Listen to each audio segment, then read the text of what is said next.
Berinvestasi itu dapat membuat uang kamu bekerja buat kamu. Nah, dalam berinvestasi itu pun ada beberapa jenis investasi. Salah satunya adalah investasi reksadana. Berdasarkan data dari Kesei, ternyata investor pasar modal itu sudah meningkat hingga 7.350.000 SID. Jadi itu udah meningkat besar banget. Untuk spesifiknya, di reksadana sendiri itu udah meningkat hingga 6,7 juta SID. Wow, gede banget kan guys? Nah, kok bisa sih segede ini? Apa spesialnya dari reksadana ini sendiri? Buat kamu semua yang penasaran, simak video ini sampai full.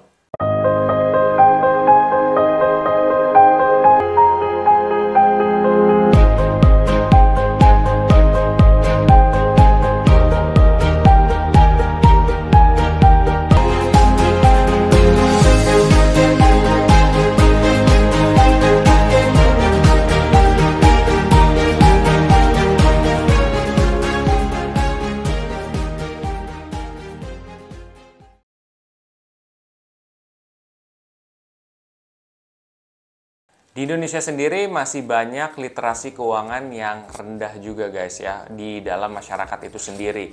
Berdasarkan data dari OJK sendiri yang terbaru itu baru sekitar 38,03%. Ini pun berdasarkan data dari 2019 ya.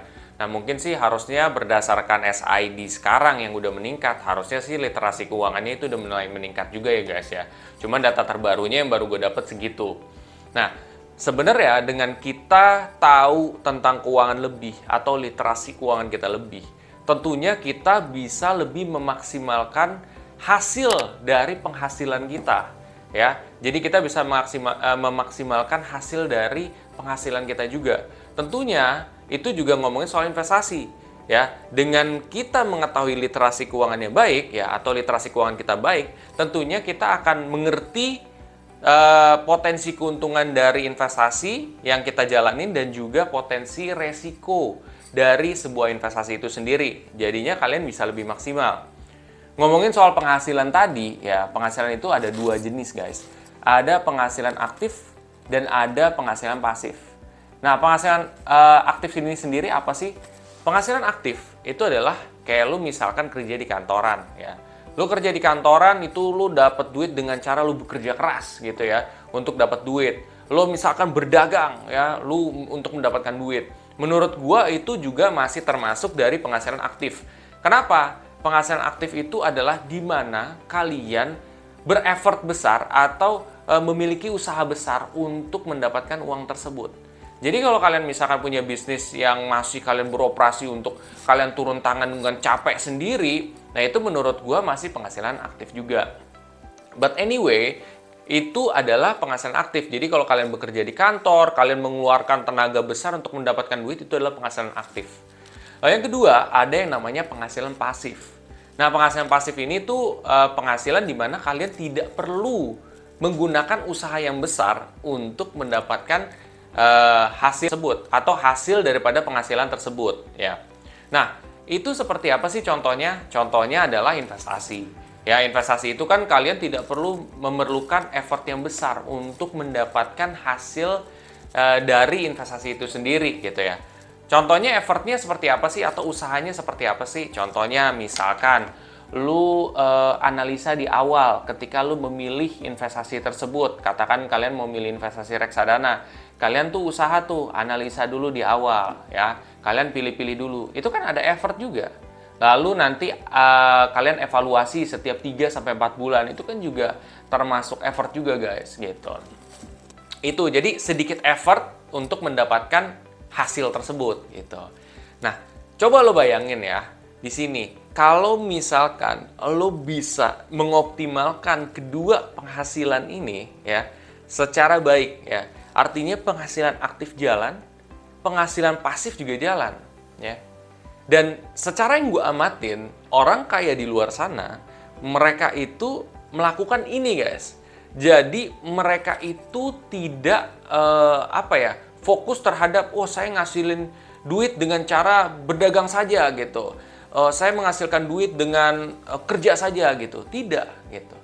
Tapi ini mereka juga mengalokasikan ke instrumen yang tepat. Nah, ini kan sebenarnya ada hubungannya nih dengan tema hari ini, yaitu menjadi kaya lah ya. Nah, itu ada hubungannya, karena orang-orang kaya nih seperti itu. Kita ambil contoh seperti Lo Keh Hong ya. Lo Keh Hong ini sendiri ya, kalau kalian bisa cek sendiri sejarahnya di Google ya, kalian bisa search juga. Jadi beliau itu dulunya juga ya dia kerja biasa, cuman beliau bisa mengalokasikan hasil dari pekerjaan itu untuk investasi, yang akhirnya lama-kelamaan hasilnya itu jadi sangat luar biasa. Dan beliau sekarang udah menjadi salah satu orang terkaya di Indonesia juga gitu. Ya lo bayangin bahwa beliau aja bisa seperti itu. Apakah kita nggak bisa? Jawabannya bisa guys. Yang penting kalian itu punya literasi keuangan yang baik. Gimana caranya? Ya kalian mau belajar seperti itu dan mengalokasikan pada instrumen yang tepat. Kalian kerja udah capek-capek. Nah, sekarang kalian alokasi di mana nih? Ya, seperti itu. Nah, investasi ini sendiri kan sebenarnya ada banyak ya guys ya. Nah, salah satunya itu ada yang namanya investasi reksadana. Nah, investasi reksadana itu adalah paket investasi yang di dalamnya bisa berisi deposito, bisa berisi obligasi, bisa berisi saham, bisa berisi sukuk, ya, yang mana paket investasi ini dikelola oleh ahli keuangan yang disebut dengan manajer investasi. Jadi, intinya ketika kalian berinvestasi di reksadana, ya, kalian mempercayai keuangan kalian ya untuk dikelola oleh ahli keuangan, yaitu si manajer investasi, supaya dia tuh mengalokasikan ke beberapa aset yang bisa bikin hasil yang lebih maksimal. Ya, istilahnya kan gue nggak tahu apa-apa nih. Si manajer investasi tahu nih ya tentang investasi supaya hasilnya maksimal dan optimal lah gitu. Ya makanya gue percayain ke mereka seperti itu. Dan reksadana konsepnya tuh secara dasar seperti itu guys. Nah, reksadana sendiri ya yang gue pakai ini adalah reksadana dari Digibank by DBS guys ya.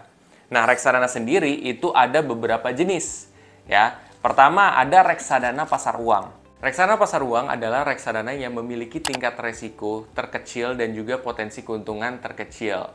Nah, reksadana pasar uang ini biasanya isinya kalau nggak deposito, sukuk, ya, itu seperti itu, atau treasury notes, ya. Jadi intinya bisa seperti itu guys isinya, atau mungkin instrumen pasar uang lainnya. Nah, untuk reksadana pasar uang sendiri itu biasanya orang invest sekitar 2 tahunan ke bawah. Nah, yang kedua sekarang ada yang namanya reksadana pendapatan tetap.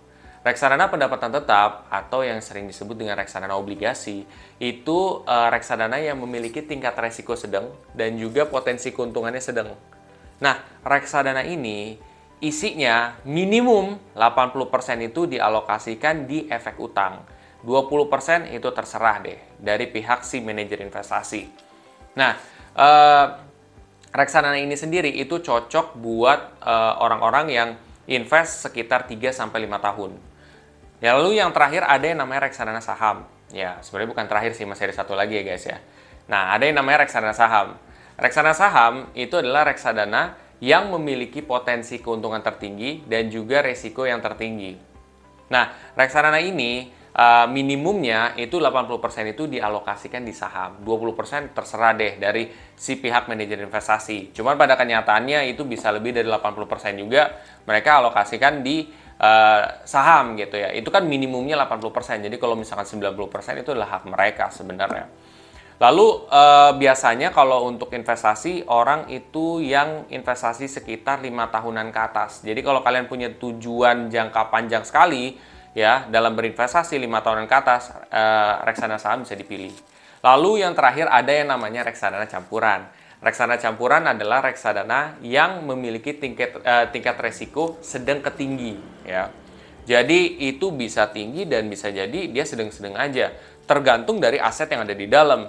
Kalau seandainya aset yang di dalam itu lebih banyak saham, maka tentu resikonya akan tinggi. Tetapi kalau aset yang di dalam itu isinya obligasi yang lebih banyak, maka akan lebih sedang guys. Jadi mendingan sedang ke tinggi tuh tingkat resikonya.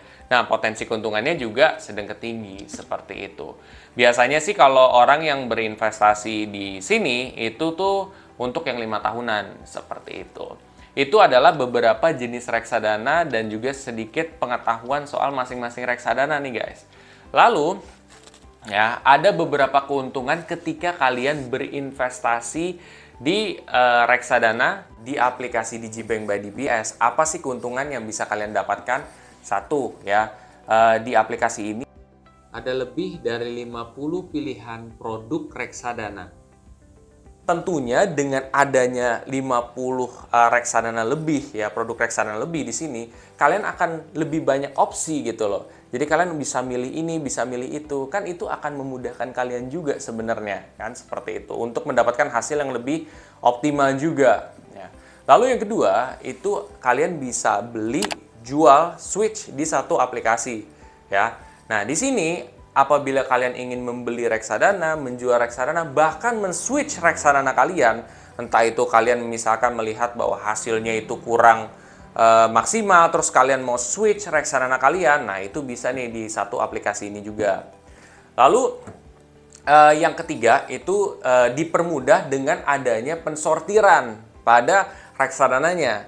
Nah, pensortiran ini tuh bisa dari berbagai macam, ya. Itu dari misalkan kinerja terbaik, ya, terus dari scoring terbaik, ya, seperti itu. Jadi intinya dengan adanya pensortiran seperti ini akan membantu kita dalam memilih reksadana yang tepat buat kita.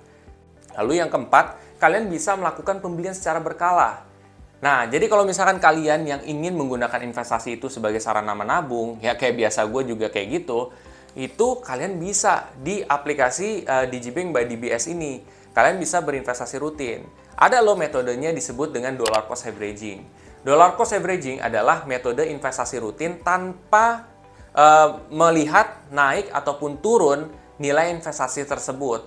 Yang penting kalian investasi secara rutin aja. Gue mau itu dia naik, ya mau turun, gue tetap fokusnya adalah investasi secara rutin. Itu ada tuh. Dan metode ini pun juga sebenarnya direkomendasikan untuk investor pemula oleh Warren Buffett itu sendiri, gitu ya. Warren Buffett itu adalah the greatest investor, ya, untuk saat ini. Lalu yang terakhir, kalian bisa dimulai dari angka yang kecil, yaitu 100.000. Tentunya kalau misalkan kalian menganggap nih sebelumnya investasi itu hanya buat orang kaya, ya, orang-orang berduit, tapi kenyataannya nggak gitu guys. Sekarang kalian bisa mulai berinvestasi reksadana dari 100.000 di aplikasi Digibank by DBS ini. Jadi tentunya buat kalian yang emang modal menjadi kendala atau misalkan nominal menjadi kendala, ini akan terbantu juga.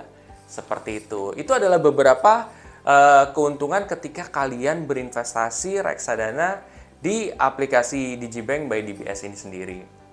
Banyak manfaatnya kan? Ayo tunggu apa lagi? Buat kamu semua yang ingin mulai berinvestasi, entah itu di reksadana, di obligasi perdana maupun sekunder, pembukaan rekening sampai deposito falas, kalian bisa download aplikasi Digibank by DBS sekarang juga. Nikmati pembukaan rekening pertama kalian dengan scan wajah. Ya, jadi kalian tinggal siapkan aja eKTP kalian, terus kalian verifikasi lewat wajah juga. Tentunya ini akan memudahkan kalian juga dalam pembukaan rekening. Oke semuanya, bila mana kamu merasa video ini sangat bermanfaat, kalian bisa share aja ke sobat investor yang lain, dan kalian bisa tuh komen positif yang ada di kolom komen di bawah ini, ya. Kalian bisa subscribe, like, dan komen juga. Sampai jumpa di video selanjutnya. Terima kasih.